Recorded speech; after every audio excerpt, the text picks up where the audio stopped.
Matthieu 3 Louis II 3 En ce temps-là parut Jean-Baptiste, prêchant dans le désert de Judée. 2 Il disait, repentez-vous, car le royaume des cieux est proche. 3 Jean est celui qui avait été annoncé par Ésaïe, le prophète, lorsqu'il dit, c'est ici la voix de celui qui crie dans le désert, préparez le chemin du Seigneur, aplanissez ses sentiers. 4 Jean avait un vêtement de poil de chameau, et une ceinture de cuir autour des reins.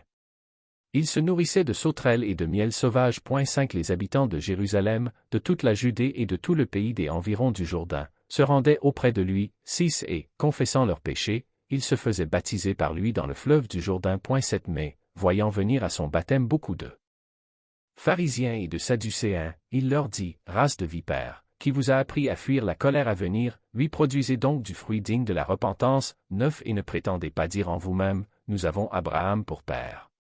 Car je vous déclare que de ces pierres-ci Dieu peut susciter des enfants à Abraham. 10 Déjà la cognée est mise à la racine des arbres, tout arbre donc qui ne produit pas de bons fruits sera coupé et jeté au feu.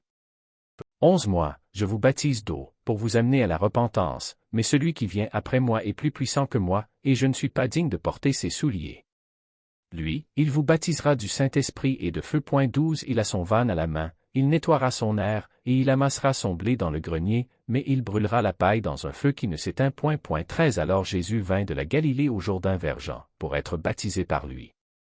14 Mais Jean s'y opposait, en disant, c'est moi qui ai besoin d'être baptisé par toi, et tu viens à moi. 15 Jésus lui répondit, laisse faire maintenant, car il est convenable que nous accomplissions ainsi tout ce qui est juste.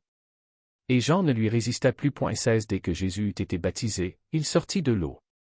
Et voici, les cieux s'ouvrirent, et il vit l'Esprit de Dieu descendre comme une colombe et venir sur lui. 17 Et voici, une voix fit entendre des cieux ces paroles. Celui-ci est mon Fils bien-aimé, en qui j'ai mis toute mon affection.